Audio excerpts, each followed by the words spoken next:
বাসায় এসে সে দেখে গেছে আমরা কিভাবে ছিলাম কিভাবে নাচলাম সেগুলো খোঁজ খবর নিছে। আমরা 12 আসনে আমাদের নীরব বাইরে চাই। আমরা সারা জীবন নীরব ভাইয়ের সাথে আন্দোলন করছি। আমরা মাইর খাচ্ছি, সে জেল খাটছে। আগে 5 তারিখের আগে আমরা এখানে কারেন্ট বিল আমি লিখে দিয়েছি, চাঁদাবাজি সবই হয়েছে, কিন্তু 5 তারিখের পরে নীরব ভাই আসার পর আল্লাহর রহমতে আমাদের কিছুই লাগে না। কারণ সে আমাদের আগেও আমাদের পাশে ছিল, দুঃখের সময় সুখের সময় আমরা তার পাশে চাই এবং দয়া করে আমরা চাই নীরব বাইরে নমিনেশনটা দেব। এটাই আমাদের দাবি তারেক রহমানের কাছে। রাস্তাঘাট ঠিক করছে, আমাদের বাসায় এসে সে দেখে গেছে আমরা কিভাবে ছিলাম কিভাবে নাচলাম সেগুলো খোঁজ খবর নিছে। আমাদের সে দেখে গেছে, বলছে, সে ভরসা দিছে আরও পাশে আমাদের থাকবে। এই কারণে আমরা চাই ইনশাল্লাহ ভাইয়া আমাদের পাশে, নীরব ভাই আমাদের পাশে সবসময় থাকুক, এটাই। আমরা সারা জীবন নীরব ভাইয়ের সাথে আন্দোলন করছি। আমরা মাইর খাচ্ছি, সে জেল খাটছে। আমরা হেরে ব্যারিকেড দিচ্ছি, তারপরে দিয়ে পুলিশের মাইর বহুত খেয়েছি আমরা। এখন তারে যদি বাদ দিয়ে যদি অন্য কাউকে দেয়, আমরা তো তারে চিনি না। আমরা এক নামেই চিনি নীরব ভাই। তারে 12 আসনে আমরা চাই। আমরা গরিব মানুষ, আমরা সবসময় ডাকলে পাইছি, যেখানে যাইছি আমরা উনি আমাদের কাছে আসছে।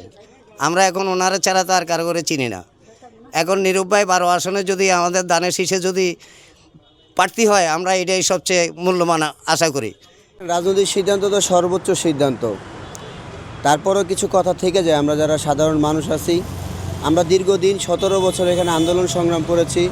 আমরা যাকে সুখ দুঃখে এখানে পাইছি বা আমাদের পাশে ছিল, আমরা চাই এমন এক ব্যক্তি এখানে দানের শীষের পক্ষে লড়াই করুক, যিনি বিপুল ভোটে এই আসনটাকে জয়যুক্ত করতে পারবে। সেই জন্য আমরা জনাব সাইফুল আলম নীরব ভাইকে চাচ্ছি এখান থেকে, যেহেতু তাকে একবার নমিনেশন দেওয়া হয়েছে, পরবর্তীতে জোটের কিছু জটিলতার কারণে তার আবারকে এখান থেকে তাকে আপাতত সরায় রাখছে। তবে যেহেতু রাজনৈতিক সিদ্ধান্ত যে কোনো সময় পরিবর্তন হইতে পারে, ইনশাল্লাহ আশা করি দল নিশ্চয়ই জনাব সাইফুল আলম নীরব ভাইকে এখানে দানের শীষের পক্ষে লড়াই করার জন্য সুযোগ করে দিবে। আমরা আশাবাদী যে আমাদের যে কাঙ্ক্ষিত যে লক্ষ্য, আমরা দীর্ঘদিন ভোট দিতে পারি নাই।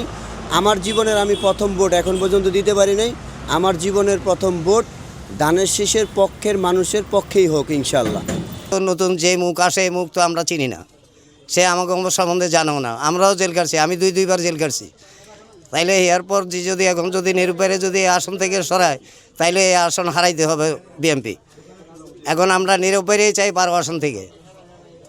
আমাদের এই হইল বক্তব্য। আমাদের তো আর অন্য কিছু পাওয়ার আশা নেই, কারণ আমরা অনেক তো ব্যক্তি হমো 2-10 লাখ টাকার মালিক আমরা চাই না। আমরা গরিব মানুষ, তার কাছে গেলে সবসময় সব কিছু সমাধান পাই। কিন্তু সে আমাদের খুব কাছের লোক। আমরা সারা জীবন ওনার সাথে আন্দোলন করছি। গত আওয়ামী লীগের আমলেও উনি ইলেকশন করছে, আমরা ওইখানেও মাইর খাইছি। কারণ ওই ব্যক্তি ছাড়া তো আর এই এলাকার মধ্যে কেউ চিনে না 12 আসনের ভিতরে। নতুন করে কোনো মুখ আসলে তো সে পাবে না। এখন নীরব ভাই যেই পার্টি থেকে দাঁড়াক, সেই নীরব ভাই জিতব, এটা আমাদের প্রত্যাশা। আমরা সবসময় নীরব ভাইকে চাই, সুখে দুঃখে সবসময় নীরব ভাইকে চাই। আমরা ধানের শীষে ভোট দিব। কেন, আমরা এই জায়গায় অনেক মানুষই আছি, সুখে দুঃখে অনেকজনেই থাকি। তার জন্য সাপোর্ট আমাদের পাশে একজনের দরকার আছে, তার জন্য আমরা নীরব ভাইকে চাচ্ছি। 20 বছর আগের যেই জনাব তারেক রহমান সাহেব ছিলেন, 20 বছর পরে সেই তারেক রহমান সাহেব এখন বিশ্বের একজন ব্যক্তি, আমাদের বাংলাদেশের সম্পদ। এই বাংলাদেশ যে বিনির্মাণের যে অঙ্গীকার উনি করেছে, সেই বিনির্মাণের অঙ্গীকার করার জন্য ঢাকা 12 আসনের গুরুত্বপূর্ণ। অবশ্যই সিদ্ধান্ত নেওয়ার ক্ষেত্রে সে অবশ্যই বিবেচনা করবে এবং আমাদের সাধারণ মানুষের আশা আকাঙ্ক্ষার প্রতীক হিসাবে সে কাজ করবে ইনশাআল্লাহ।